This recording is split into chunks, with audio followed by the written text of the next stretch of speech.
Now, the cost of cooking oil, diapers and tyres are likely to go up if the Finance Bill 2024 is enacted in its current form. Kenya Association of Manufacturers CEO Anthony Mwangi says the proposed introduction of Eco Levy on some goods manufactured in Kenya or imported will lead to a price increase on packaging, materials, batteries and hygienic products.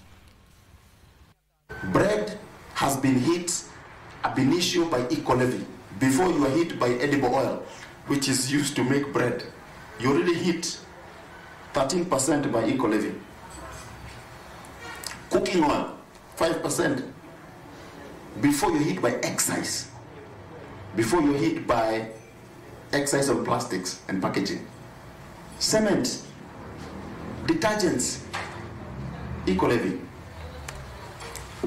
Look at the batteries.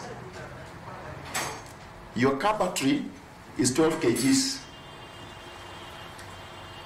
The cost, 8,500. The levy now, 9,000.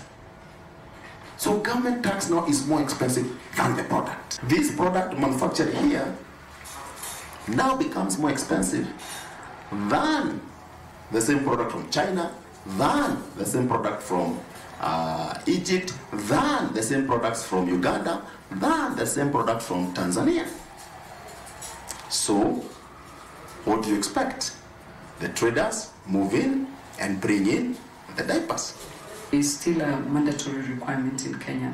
And what we are saying is that, there are no guarantees that even that 50 billion is going to be allocated purely to NEMA and the county government so that they're able to collect that waste in the environment. So it's just about making sure that the approach and the structure that they give realizes the outcomes of what they want to do.